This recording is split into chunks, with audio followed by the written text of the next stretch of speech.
বিশ্ববাসীরে তোমরা কান করে শুনে নাও, ফিরাউনের দিকে একবার তাকিয়ে দেখো। এ হতভাগা বেঈমান, তাকে যে বিবিটা আমি দিয়েছিলাম আসিয়া, বড় সুন্দর, বড় আল্লাহওয়ালি, তার দোয়া কত কবুল, তাই সে তাকে আল্লাহ বলে মানেনি। ফিরাউন বলল, রে আসিয়া, আমাকে আল্লাহ বলে মেনে নে। আসিয়া উত্তরে বলল, ফিরাউন তুমি শুনে নাও, স্বামী হিসেবে যত দূর কর্তব্য আছে করব, আমি তারপরও আল্লাহ বলে মানব না। ফিরাউন তাকে নির্মম শাস্তি দিল, দৈহিক পীড়ন দিল, তারপরও তাকে ফিরাতে পারল না। একদিকে আসিয়ার বাপ মায়ের দরজা বন্ধ, একদিকে স্বামীর দরজা বন্ধ। তারপরে তাকে কাঁচের ওপরে শুইয়ে দিয়ে বুকে পাথর দিয়ে মারবে ফিরাউন। ফিরাউন বলছে, আসিয়া রে, তোকে শেষবারের মতো টাইম দিলাম, তুই আমাকে আল্লাহ বলবি কিনা বল। আসিয়া বলল, না, কোনো দিন হতে পারে না, আমি আল্লাহ বলবো না, স্বামী বলবো, এতটাই শেষ। কিন্তু যখনই বলল না, সঙ্গে সঙ্গে ফিরাউন বলছে, এবার কঠিন মত তোকে চাকতে হবে, কঠিন মত গ্রহণ করতে হবে। এমন অবস্থায় আসিয়া বলে ফেললেন, রব্বি বিনিলি ইনদাকা বাইতান ফিল জান্নাত, হে আল্লাহ, তোমার জান্নাতে আমার ঘর বানিয়ে দাও। ওয়া নাজ্জিনি মিন ফিরাউনা, আমাকে নাজাত দাও ফিরাউন থেকে, ও আমালিহি, ওর বদ আচরণ থেকে, ওয়া নাজ্জিনি মিনাল কওমিজ জালিমিন, এবং এই জালেম কওম থেকে। আল্লাহ তাবারাক ওয়া তাআলা ওই ফিরাউনের বিবিকে, আসিয়াকে আসমান থেকে, সাত তবক আসমানকে কাঁচের মতো করে দিয়ে জান্নাতের দরজা দেখিয়ে দিয়ে বললেন, আসিয়া রে, আমি আল্লাহর কাছে তোর দরজা খোলা আছে।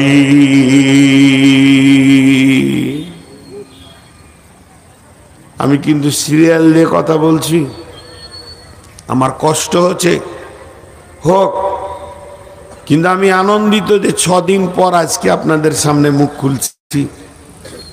তো আপনারা দোয়া করেন। এখন সারা বছর পরে আছে, আমার বাংলাদেশে 1.5 মাস আছে। তো দোয়া করেন, আল্লাহ যেন শেফায়ে কামেলা আজেলা দান করেন। আর আমি যেভাবে আপনাদেরকে সিরিয়াল দিয়ে কথাগুলো বলছি, একটু ধৈর্য ধরে শুনেন, আল্লাহর রাস্তে শুনেন। আসলে মহিলাদের বয়ান আজ থেকে 10 বছর আগে করেছি, মাঝে ছেড়ে দিয়েছি।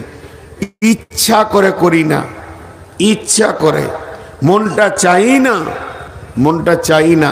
তবে আল্লাহর কাছে শুকরিয়া করি, যে বায়ানটা ভাইরাল হয়েছে মহিলাদের ব্যাপারে, এর দ্বিতীয় কোনো বায়ান এখনো আসেনি। জি, আল্লাহ তাবারাক ওয়া তাআলা যে আয়াতগুলো আপনাদের সামনে বলিয়ে নিয়েছেন, একটার পর একটা তাফসীর করব ইনশাআল্লাহ। আপনারা ধৈর্য ধরেন, উঠাউঠি করবেন না। তো ফিরাউনের বিবি আসিয়া জান্নাত চলে গেল, আর নবীর বিবি জাহান্নাম চলে গেল। আল্লাহর কারিশমা দেখেন। তাহলে এখন আপনাদের সামনে কতদূর পর্যন্ত আমি আসতে পারলাম। আল্লাহর সৃষ্টি হলো জোড়া জোড়া।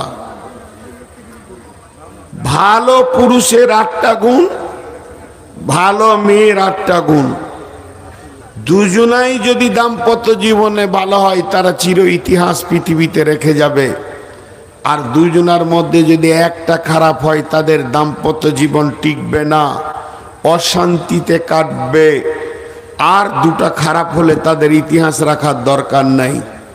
কিন্তু মাঝে একটা কথা আপনাদেরকে বলে নি, সেই কথাটা হচ্ছে যে বিশ্বনবী যেদিন আম্মা জান আয়েশাকে নিয়ে, বিশ্বনবী যেদিন আম্মা জান আয়েশাকে নিয়ে বাসর ঘরে গেলেন, একটা রশি, ছোট্ট রশি এক জায়গায় আটকে দিয়ে বললেন, আয়েশা তুমি ওই দিকে ধরো, আমি এইদিকে ধরি, টানো।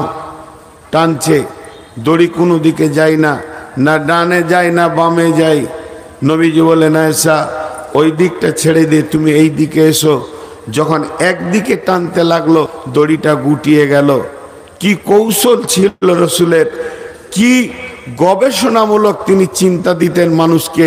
তো আম্মা জান আয়েশাকে বললেন, আয়েশা শোনো, একটা বালিশে 2টো মাথা, একটা দাম্পত্যে 2টো মাথা, 2টি মাথা 2 দিকে টানাটানি করলে তখন মানুষের জীবন কাটবে না। আর 2জন যদি একমতে চলে, দড়িটা যেমন গুটিয়ে গেল, তোমার আমার পার্থিব জীবন কখন গুটিয়ে যাবে তুমি আমি বুঝতে পারবো না।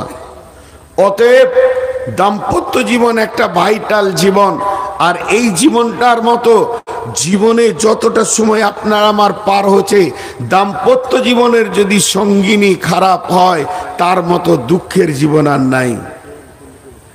চলেন, আল্লাহ তাবারাক ওয়া তাআলা বলছেন, আপনি একটু সাইডে বসেন, বারবার এসে এইভাবে বসছেন, আমি এমনিতেই তো আমাকে কষ্ট করে বান রাখতে হচ্ছে, আর হুনু ঝাপা হচ্ছেন, আপনি একটু সাইডে থাকেন, সামনে আসিয়েন না।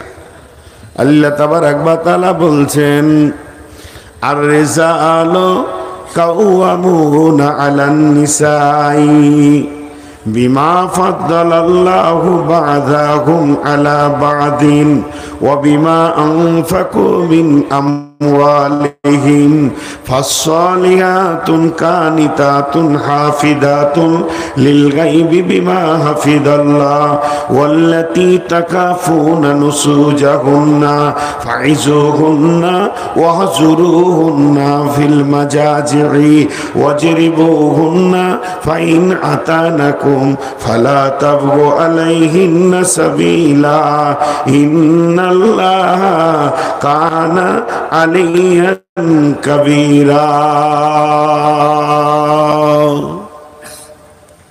এই আয়াতটা আমি ধীরে ধীরে তাফসীর করব, মাঝে একবার আপনাদের মুখের আওয়াজ শুনতে চাইছি।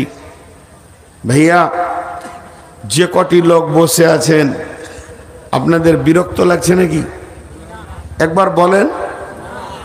আসলে স্বাভাবিক, আমাকে এইভাবে দেখেননি কোনোদিন, আজকে একটু লাগবে, আমারও একটু কষ্ট হচ্ছে, তো যাই হোক এটা মেনে নিতে হবে, কারণ আল্লাহ তাবারক ওয়া তাআলার ফায়সালা, সুস্থতার মালিক আল্লাহ, অসুস্থ করনেওয়ালা মালিক আল্লাহ। এই আয়াতটা ছোট ছোট করে তাফসীর করব এবং খুব গভীর তথ্য জায়গা পর্যন্ত যাওয়ার চেষ্টা করব, যেটার জন্যে আপনার কমিটি বারবার রিকোয়েস্ট করেছে আমাকে। তো সেই হিসেবে এই আয়াতটা আপনাদের সামনে আমি ধীরে ধীরে ধীরে ধীরে চালিয়ে যাচ্ছি। আল্লাহ দেখেন কথাগুলো কি সিস্টেমে করেছেন। শব্দটা পুরুষ, শব্দটা পুরুষ, কিন্তু জ্ঞানটা দিচ্ছে মেয়েদেরকে। আবার শব্দটা মহিলা, জ্ঞানটা দিচ্ছে পুরুষকে। ক্রস, ক্রস কেমন ক্রস?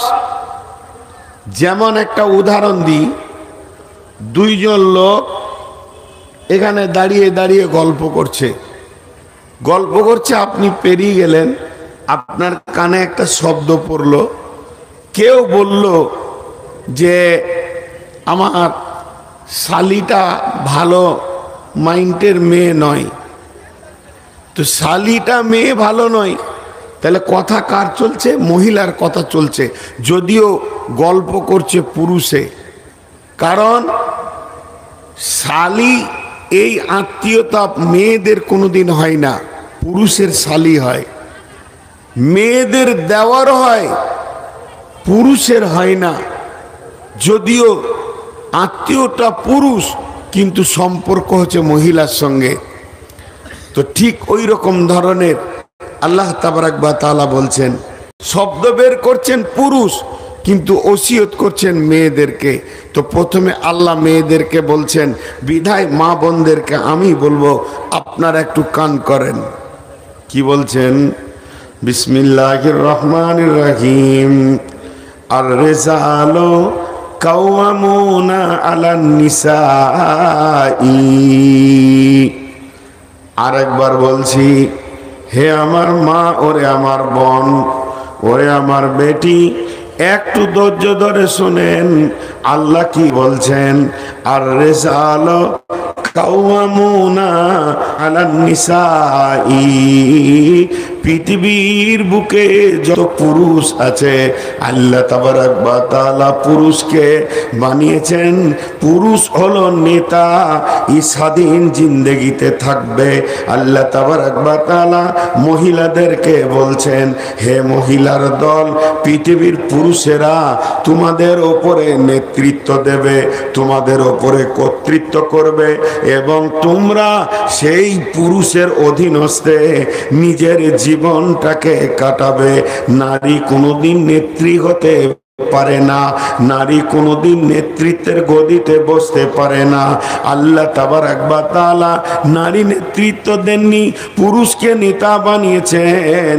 তাই আল্লাহ তাবারক ওয়া তাআলা বললেন, আর রিজালু কাওয়ামুনা আলান নিসাই, পৃথিবীর বুকে যত পুরুষ আছে তারা নেতৃত্ব দেবে মহিলাদের ওপরে। বাস, তাহলে পুরুষরা তো এবার ফুলে গেল। আমরা নেতা, জি, কেন নেতা এটা পরে, আমি নেতাটা কেন, কোরআন মুখ খুলে দিয়েছেন। কিন্তু মা বোনদেরকে এখন ওসিয়ত করতে শুরু করেছি, তো মেয়েদের কি 5 মিনিট করি। হে আমার মা, তাহলে একটা মেয়ের নেতা হবে কয়টা? একটা মেয়ের নেতা হবে 4টা পুরুষ। যতদিন মেয়েটি জন্ম নেবে যেদিন, সেদিন ওই মেয়েটার নেতা হবে তার আব্বা। আব্বা যদি মারা যান, আব্বা যদি বিদেশে চলে যান, প্রবাসীতে থাকেন, তাহলে ওই মেয়েটার নেতা হবে তার বড় ভাই। ক্রমান্বয়ে ভাইয়েরা নেতা। এবার দেখা গেল ওই মেয়েটির বাপ আর ভাই মিলে একটা সুন্দর ছেলেকে দেখে বিয়ে দিয়ে দিল। যেদিন বিয়ে দিয়ে দেবে ওই মেয়েটির নেতা হয়ে যাবে তার স্বামী। যেদিন স্বামী মারা গেল, হঠাৎ অ্যাক্সিডেন্ট হয়ে মারা গেছে, যদি বাপ ভাই থাকে তো বাপ ভাই আবার নেতা। তবে শুনেলেন, যদি ওর পেটের বাচ্চা ইয়ং হয়ে যায়, ব্যাচেলিয়র হয়ে যায়, ছেলে যদি সিয়ানা হয়ে যায়, তাহলে মায়ের নেতা হবে সন্তান। তারপরও মাকে নেতা বানানো যাবে না। একটা মেয়ে বাড়ির বাইরে বের হতে গেলে সে ভাইকে জিজ্ঞেস করবে, আব্বাকে জিজ্ঞেস করবে, আব্বা না থাকলে ভাইকে জিজ্ঞেস করবে। ভাই বাপ যেদিন বিয়ে দিবে, স্বামীর বিনা হুকুমে সে চলতে পারবে না। তার জিন্দেগিটা স্বামীর অধীনস্থে বাঁধা থাকবে, স্বামীর গণ্ডিতে থাকবে। যেদিন স্বামী মারা যাবে, যদিও মা কোরআন আর হাদিস বারবার বলেছেন, বিল ওয়ালিদাইনি ইহসানা, তোমরা মা বাপের উপরে ইহসানি করো, মা বাপকে ধুমকে কথা বলিও না। ফালা তাকুল্লাহুমা উফিউ, আর তোমার মা বাপের কথাই উফ বলিও না। অতএব যদিও মা হলে কি হবে, বেটার বিনা হুকুমে মা বাড়ির বাইরে যেতে পারে না। বেটার বিনা হুকুমে মা বিয়ে বাড়ি যেতে পারে না, মরা বাড়ি যেতে পারে না। সে যদি নিয়ত করে বাপ ভাইয়ের বাড়ি বেড়াতে যাব, তাও বেটার হুকুমের বাইরে যেতে পারবে না। তার কারণ তার নেতা হয়ে গেছে বেটা।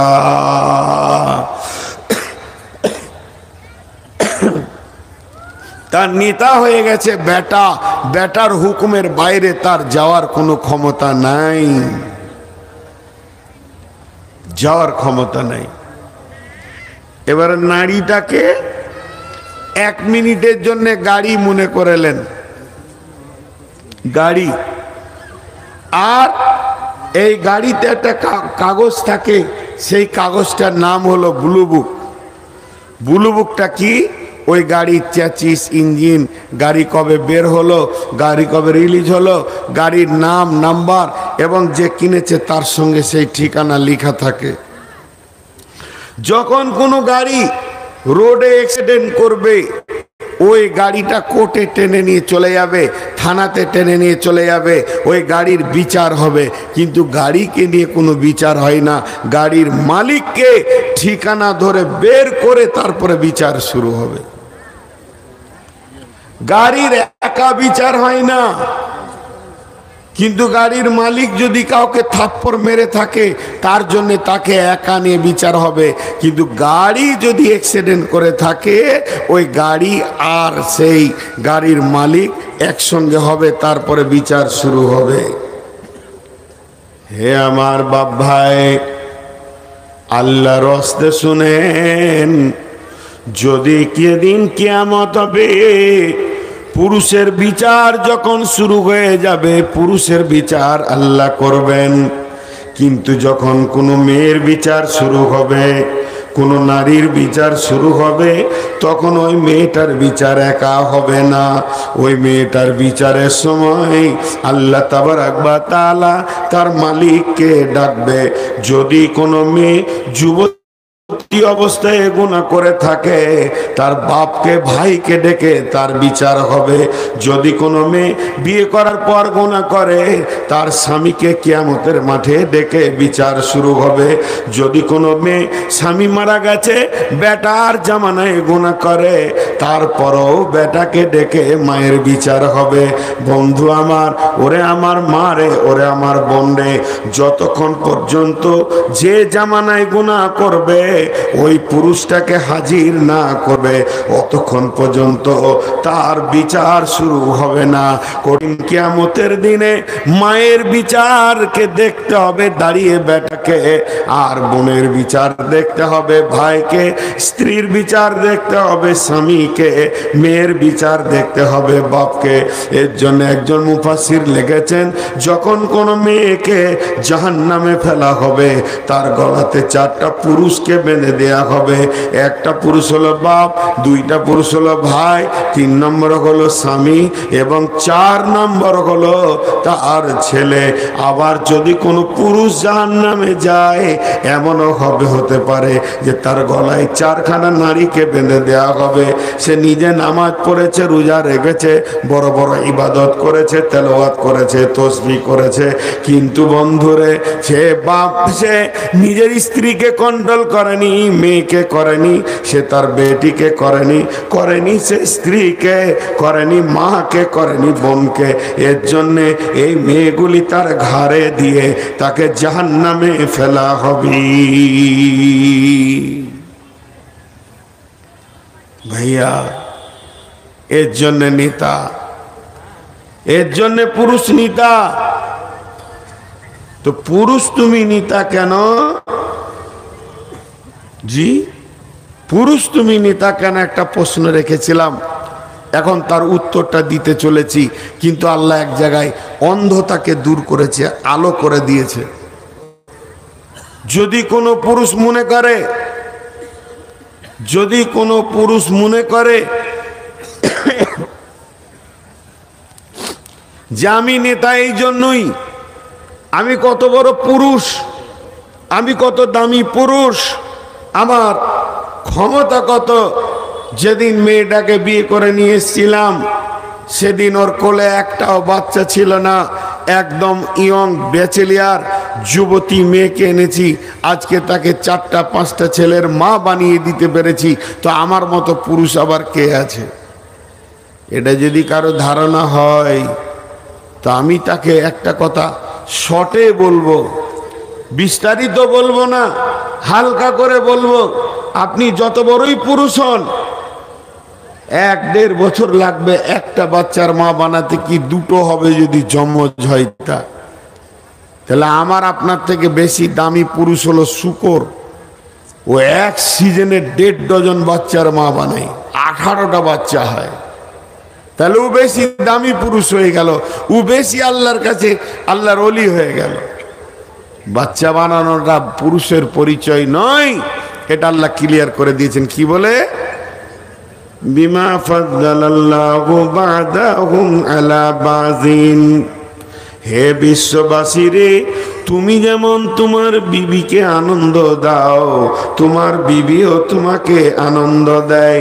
তোমরা যখন দৈহিক মিলনে কাছাকাছি হয়ে যাও, তো একে অপরকে প্রাধান্য দেওয়া হবে না, দুজনই সমান। সে তোমাকে আনন্দ দেয়, তাকে তুমি আনন্দ দাও, আর তার ভিতরে আমি আল্লাহ তোমাদেরকে সন্তান দিই। তবে তুমি কেন পুরুষ? পুরুষকে বলছেন আল্লাহ, তুমি কেন পুরুষ, সেই কেনটা শুনে লাও। ওয়া বিমা আনফাকু মিন আমওয়ালিহিম, ওয়া বিমা আনফাকু মিন আমওয়ালিহিম, ওয়া বিমা আনফাকু মিন আমওয়ালিহিম। আল্লাহ তাবারাক ওয়া তাআলা বলছেন, তোমরা এই জন্যই পুরুষ, আমি তোমাদেরকে এই জন্য পুরুষ বানিয়েছি। তোমরা গ্রীষ্মে পুড়ে যাবে, বর্ষাতে ভিজে যাবে, শীতেতে কাঁপবে, কষ্ট করে হাড় ভাঙা মেহনত করে ইনকাম করে নিয়ে আসবে। ইনকামের দায়িত্বটা তোমাদের। তোমার ইনকামে তোমার বিবি খাবে, তোমার বিবি পড়বে, তোমার বিবি আনন্দ করবে, এবং তোমার বিবির চিকিৎসা হবে। এই জন্যই তোমরা পুরুষ, যেহেতু তোমাদেরকে পৃথিবীর বুকে আমি আল্লাহ ইনকামের দায়িত্বটা দিয়েছি।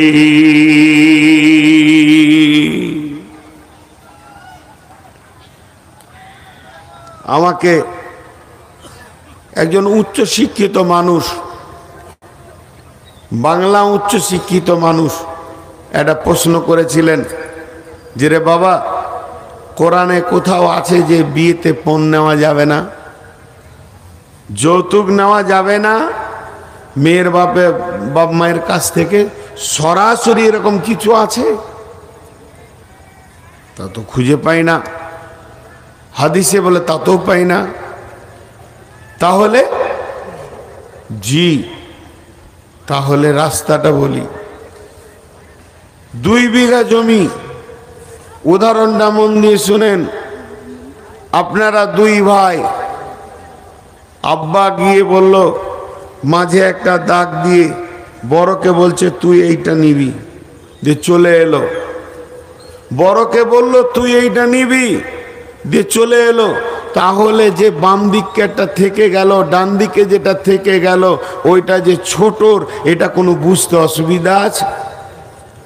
আরামসে বোঝা যাচ্ছে যে একটা জমিকে 2টা ভাগ করে দিয়ে একজনকে বলল তুই এইটা নিবি, আর একটা চুপ থাকলো, মানে ওইটা ওর।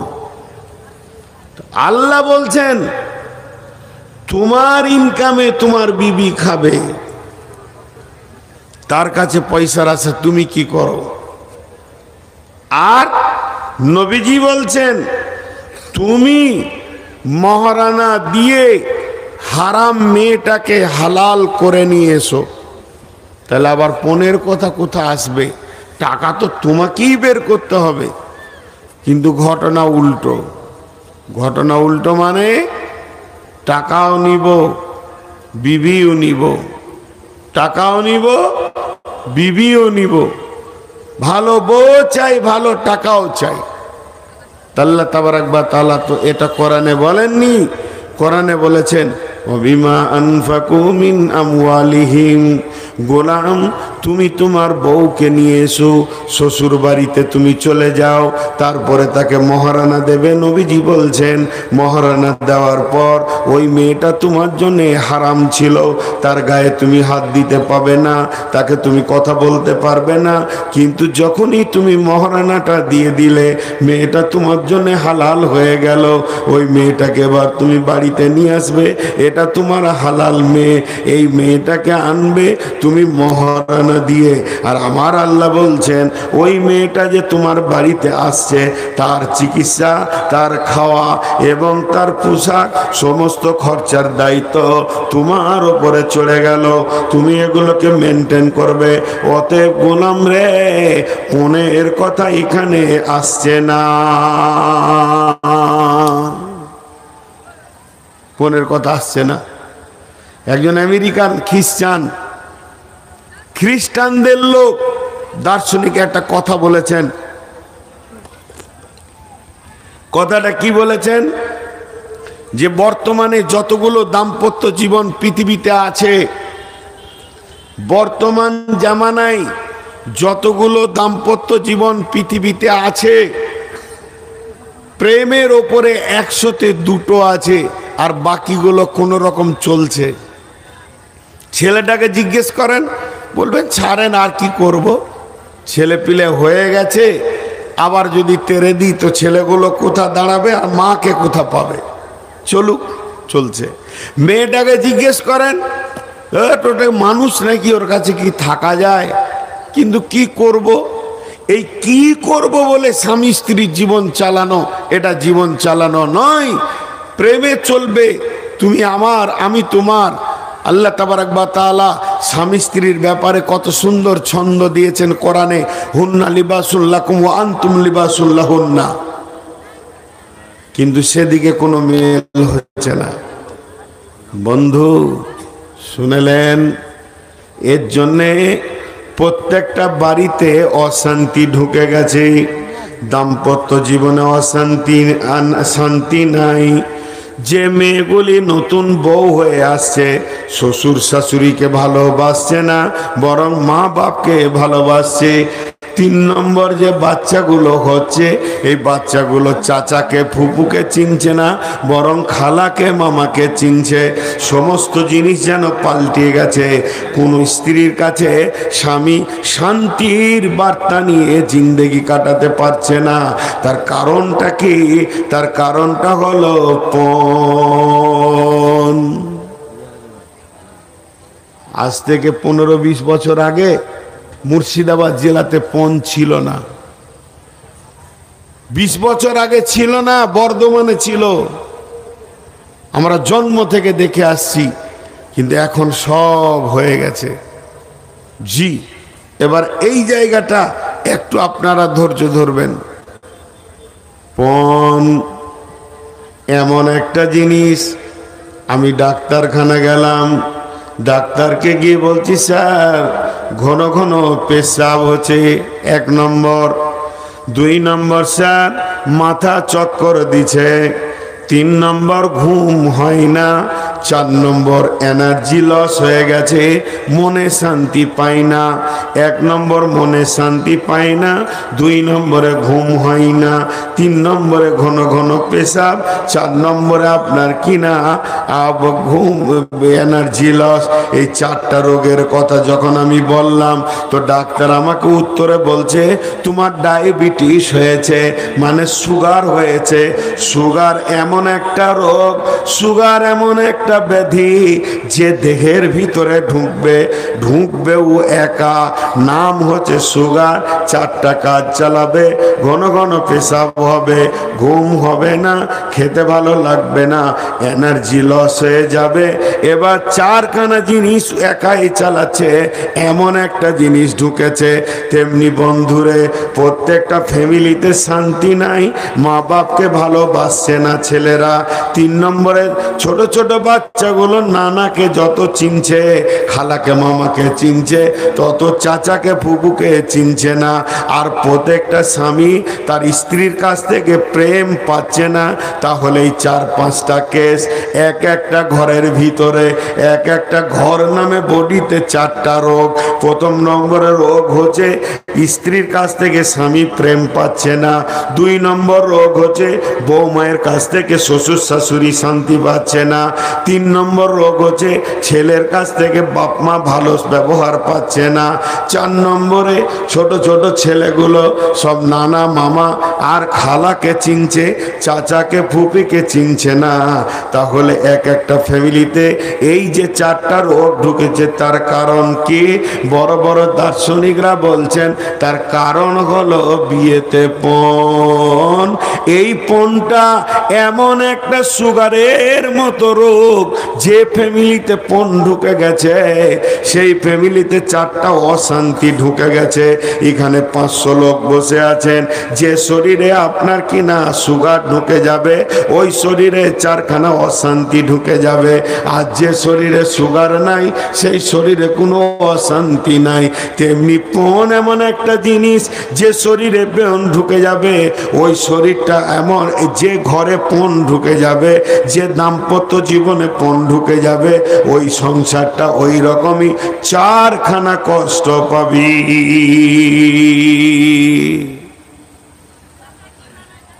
চারটা কষ্ট পাবে, একটা একটা করে মিলিয়ে দেব, যে একটা একটা করে মিলিয়ে দেব। একটা রূপো কথা বলবো, রূপো কথা। এটা হাদিস কোরআন লয়, ইতিহাস লয়, উপন্যাস লয়, রূপো কথা আমি বানিয়ে বানিয়ে বলবো। শেষকালে দেখবেন অঙ্ক করে যে সমাজে ওইটাই চলছে। জি, সমাজে ওটা চলছে। গরিবের মেয়ে দেখতে বড় সুন্দরী, গরিবের মেয়ে, বাপ ইট ভাটাতে কুলির কাজ করে, কিন্তু মেয়েটি দেখতে বড় সুন্দরী। বাড়ি হচ্ছে তার হোসেননগর। বিয়ের বাড়ি আনন্দ করতে গেছে, খালার বাড়ি কোথা না বেলডাঙ্গা। বেলডাঙ্গাতে বিয়ে বাড়িতে ঘোরাঘুরি করছে, চোখ পড়ে গেছে এক বড় লোকের ছেলে,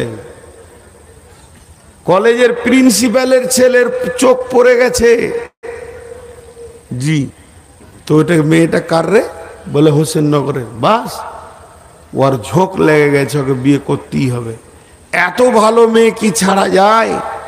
আমি নোংরা কথা বলছি না, সে চাইছে না যে ভোগ করি, চাইছে বিয়ে করি, ভালো কথা, আলহামদুলিল্লাহ।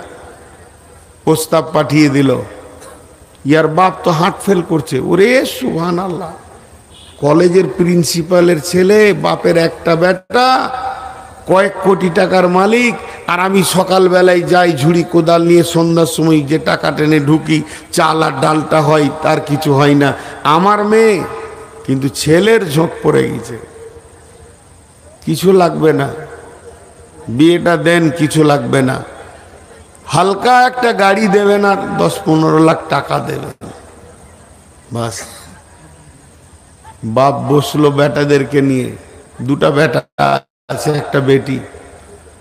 কিরে, প্রস্তাব এসছে ওইখান থেকে, ও ছাড়বে না, ছেলে বিয়ে করবি। খুব মাথা খারাপ। দু ভাই দেখছে যদি আব্বাকে বলে দিও না, আমাদের তো কিছু নাই, তো হয়তো বোনটা ভাববে যে আমার সুখটা আর ওরা হতে দিলে না, সুখ হওয়ার কথা ছিল, হতে দিলে না, ভাইদের কারণে হলো না। তা বাপ দেখেলে ভিটে মাটি জমি জায়গা যা ছিল বিক্রি করে দিল, কোন রকম টাকাটা নিয়ে এসে 10 থেকে 12 লাখ টাকা বেঈমানের বাচ্চারা হাতে দিল। একটা গাড়ি কিনতে গিয়ে মায়ের কানের সোনাগুলো শেষ হয়ে গেল। খাদিজাকে সাজাতে গিয়ে আরো কিছু উপরি ঋণ 3 লাখ হয়ে গেল। যখন বিয়েটা দিয়ে ওই ইট ভাটার কুলিটা হাত ধুয়ে উঠলো, তো ও 5 লাখ টাকা ঋণে পড়ে গেল। আর শুধু বাড়িটা কোনো রকম থাকলো, বাকি সব বিক্রি হয়ে গেল। দুই ভাই দেখলো আমাদের আর বউ এনে থাকার জায়গা নাই, তার থেকে চেন্নাই চলে যায়। ওরা দুজন চেন্নাই চলে গেল, কেরল চলে গেল। ঘর তো ফাঁকা। এখন খাদিজা শ্বশুর বাড়ি যাওয়া আসা করে, বড় সুখের সংসার। বন্ধুরা আমার, ওই বেঈমান ছেলে সব লুটে নিয়ে চলে গেছে। এখন ঘরে অশান্তি, খাবার নাই, ঋণ ঢুকে গেছে 4-5 লাখ টাকা। কি করে শোধ হবে? তারা কেরলে চেন্নাই খাটে, বাপকে টাকা দেয়, আর বাপ ইট ভাটাতে কাজ করে। ধীরে ধীরে ধীরে ধীরে ঋণ শোধ হয়।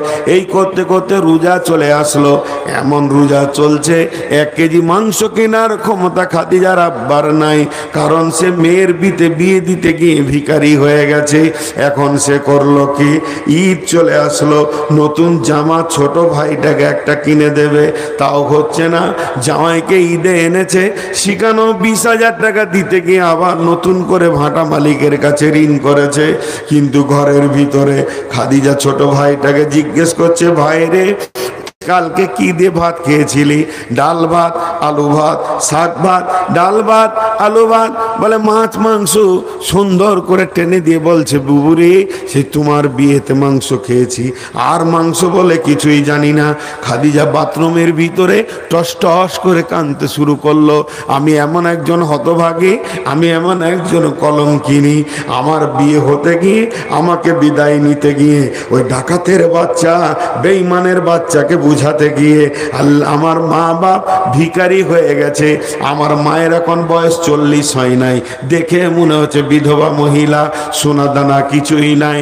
আব্বা তো ইট ভাটার কুলি, ঈদের মতো দিনে দুটি ভাইও বাড়িতে নাই। আব্বা ছেঁড়া লুঙ্গি পরে ঈদ করছে। এবার ওর ভিতরটা দাও দাও করে জ্বলছে, ওর ভিতরটা আগুনের মতো জ্বলছে। বলছে শোন, তারপরে তোকে কি করি দেখি। এরপরে ঈদ হয়ে যাওয়ার 5 দিন পরে খাদিজা আবার গেল শ্বশুর বাড়ি। শ্বশুর বাড়িতে শুয়ে আছে, স্বামী অনেক রাত্রিতে এসে ঢুকেছে, এসে কত আনন্দ করবে, কিন্তু বলছে শোনো, তুমি আমার বাপের 12 লাখ টাকার হিসাবটা আমাকে দাও, গাড়ির হিসাবটা দাও, কি করেছো টাকাগুলো। যদি হিসাব না দিতে পারো, এ ব্যাপারে আমার মাথা গরম হয়ে গেছে। আমার বাপ ঈদের দিনে নতুন লুঙ্গি পাবে না, আর তোমার বাপ প্রতিদিন 3টে করে লুঙ্গি চেঞ্জ করবে, আর আমাকে ধুতে হবে। এটা আমি কোনোদিন মেনে নিতে পারবো না। শুরু হয়ে গেল ডায়াবেটিস, সুগারের রিয়াকশন শুরু হয়ে গেল। এবার আর ঘরে শান্তি নাই।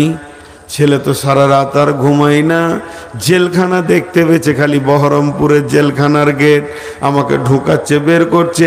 এখন শ্বশুর শাশুড়িকে যদি ভালো না বাসি, তাহলে তার উপায় নাই। শ্বশুর শাশুড়িকে ভালোবাসতে লাগলো, বাপকে ধুমকে কথা বলে, ঝিড়কে কথা বলে, বৌমা শ্বশুরকে দেখতে পারে না। শুধু এই ব্যবহারের কারণে কোন এমন একটা জিনিস শান্তির জায়গায় অশান্তি ঢুকিয়ে দেবে। অথচ বিবির ব্যাপার আল্লাহ কি বলেছেন? লিতাসকুনু ইলাইহা ওয়া জাআলা বাইনাকুম মাওয়াদ্দাতাও ওয়া রাহমা। হে বিশ্ববাসীরে, তোমার জীবনের শান্তি, তোমার প্রেম প্রীতি ভালোবাসা, তোমার চয়ন সুতুন, তোমার উত্তালকে থামিয়ে দেওয়ার মতো মেশিনটা আমি বানিয়েছি তোমার বিবিকে। তুমি তার কাছে যাও, দেখো তোমাকে প্লিজ করে দেবে। কিন্তু বড় দুর্ভাগ্যের বিষয়, সেই বিবি আজকে এমন রেগে বসে আছে, তার পাশে আমার যাওয়ার ক্ষমতা নাই। শেষ হয়ে গেল, শেষ, শান্তি আর নাই। থাকবে কেন? পণ ঢুকেছে। আমি একটা উদাহরণ আপনাদেরকে এর আগেও দিয়েছি, আজও দিচ্ছি। এই যে সিলিং ফ্যান সেই সেই করে ঘুরবে, ওপরের হাওয়া নিচে আসবে, আপনি আমি শান্তিতে থাকব। কিন্তু ওই ফ্যানের মোটরের কাছে একটা ব্যাটারির মতো আছে, ওর নাম হচ্ছে ক্যাপাসিটার। ওই ক্যাপাসিটারে নেগেটিভ আছে, পজিটিভ আছে। ওই নেগেটিভ পজিটিভটা চেঞ্জ করে দিলে গোলমাল হয়ে যাবে। কি গোলমাল হবে? নেগেটিভের তারটা পজিটিভে, আর পজিটিভের তারটা যদি নেগেটিভে দেন, ফ্যানটা ঘোরার কথা ছিল এই দিকে, ফ্যান ঘুরতে শুরু করবে এই দিকে। তখন ওপরের হাওয়া নিচে আসা বাদ দিয়ে নিচের হাওয়া ওপর দিকে যাবে। লুঙ্গিটা না ধরলে সব বেজ্জতি হয়ে যায়। তো আল্লাহ তাবারাক ওয়া তাআলা বিবির ভিতরে শান্তি ভরে রেখেছে। তো বিবিটাকে ফ্যানই মনে করেন, তোকে পণ মহারানা দিয়ে আনতে হবে, আর ওর পেছনে মাল খরচা করতে হবে, গোটা ঘর শান্তিতে বাস করবে। আর যখন উল্টা করে আপনি আমি বলবো আল্লাহকে, আল্লাহ বলছে দেখ এর ভিতরে শান্তির ভান্ডার আছে, তোরা নিয়ে যা, কিন্তু পয়সা খরচা কর। আর মহারানাদের রসুল বলছে, আমরা সবাই বড় বিজ্ঞানী হয়ে আল্লাহ কা রসুলকে বলছি, আপনাদের কথা এখন থাক, এই যুগে ওগুলো আর মানা যাবে না। আমরা ক্যাপাসিটারে তার আলাদা করে লাগাবো, বিজ্ঞানীর কথা শুনবো না। যে বিজ্ঞানী ফ্যান তৈরি করেছে তার কথা না শুনে পণ লিব, বউ আনবো। আল্লাহ বলছে লুঙ্গি সামলাবি যা, নাই তোর বংশকে জেলে ভরবে। হয়ে গেছে ঘটনা, হয়ে গেছে। বিশ্বনবী বলছেন আল ওয়ালাদু লিল ফিরাসে, আল ওয়ালাদু লিল ফিরাসে বিছানা যার সন্তান তার। আর একবার বলছি, বিশ্বনবী বলছেন আল ওয়ালাদু লিল ফিরাসি, বিছানা যার সন্তান তার। তার মানে হচ্ছে যে পুরুষটি মেয়েটাকে নিয়ে আসবে বিয়ে করে, যার বিছানায় সন্তান হবে সন্তান তার হবে। তার মানে ছেলেটা হলো মোল্লা বংশের, ছেলেটা হলো শেখ বংশের, ছেলেটা হলো সৈয়দ বংশের। তবে মেয়েটা যে বংশের হবে হোক না কেন, ওই মেয়েটির পেটে যত বাচ্চা বের হবে বাপের বংশের সঙ্গে তার সম্পর্ক থাকবে। কারণ পিতৃত্বকে মেনে নিয়েছে, মাতৃতন্ত্র ইসলাম নয়, পিতৃতন্ত্র হলো ইসলাম। অতএব বাপ যদি শেখ হয় সৈয়দ হয়, ছেলেটা শেখ সৈয়দ হবে। অতএব আল ওয়ালাদু লিল ফিরাসি, বিছানা যার সন্তান তার। যে ঠিকানাতে আমি বিয়ে করে এনেছি, আমার পৈতৃক ভিটাটা হলো শেখ, আমার দাদা ছিল শেখ, আমার বাপ হচ্ছে শেখ, আমি আছি শেখ, আমার সন্তান হবে শেখ। তার মানে এই ভিটাটা শেখের ভিটা। যে কোনো বংশের মহিলা ঢুকুক না কেন তাকে বাচ্চা দিতে হবে, তো শেখ বাচ্চা দেবে। রসুলের ফয়সালা আল ওয়ালাদু লিল ফিরাসি।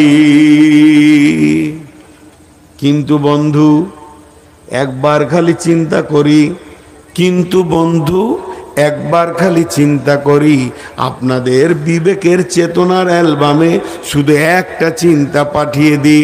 আল্লাহর হস্তে যতগুলি শিক্ষিত মানুষ বসে আছেন, একবার বিবেচনা করে দেখেন যতগুলি বিছানাতে সন্তান তৈরি হচ্ছে বর্তমান জামানায়, ওই খাট, ওই গদি, ওই বিছানা, ওই বালিশ, ওই মশারি আর ওই কম্বল, এই যে খাটটা তৈরি হয়েছে, এই খাটটা সম্পূর্ণ আসছে মায়ের বাপের কাছ থেকে, নানার বাড়ি থেকে আসছে। বিয়ে করার পরে বিয়েতে খাট যেছে, বিয়েতে গদি যেছে, বিয়েতে সমস্ত পৌঁছে যাচ্ছে, আর সন্তান হচ্ছে ওই খাটের ওপরে। এর জন্য সন্তানের রিয়াকশন লেগেছে। বর্তমানে সন্তানরা চাচা ফুপুর ওপরে মায়া করে না, এদের মানে ভালোবাসা দেয় না, সমস্ত ভালোবাসা জড়িয়ে যাচ্ছে আপনার কিনা খালা মামার দিকে।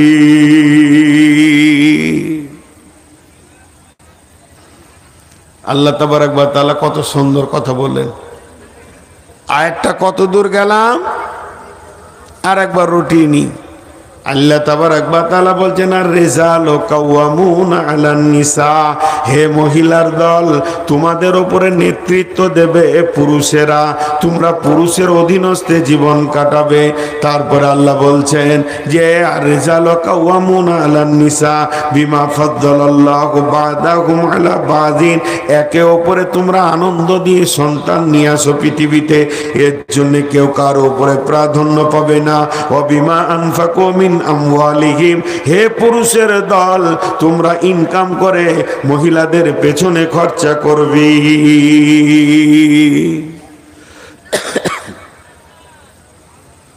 এবার আল্লাহ মহিলাদেরকে বলছেন, এতক্ষণ পুরুষদেরকে বললেন তোমরা খরচা করবে, ওদের কাছে খরচা নেবে না। এবার আল্লাহ মহিলাদেরকে বলছেন, এ মেয়েদের দল, যারা এখানে মহিলা রয়েছেন, বিশেষ করে আজকের জালসাতে যারা আমার বৌমা রয়েছেন, যারা আমার মেয়ের বয়সে রয়েছেন, যারা এখনো দাম্পত্য জীবনের ইয়ং ব্যাচেলিয়ার রয়েছেন, তাদেরকে খাস করে বলছি, যদি আপনি চান যে আমি যে এলাকার বৌমা হয়েছি বা বৌমা হব সেখানে আমার নাম থাকবে, তারা আমাকে ভালোবাসবে, ওই ফ্যামিলিতে আমি একজন দামি মহিলা হিসেবে পরিচয় দিব, তাহলে তোমার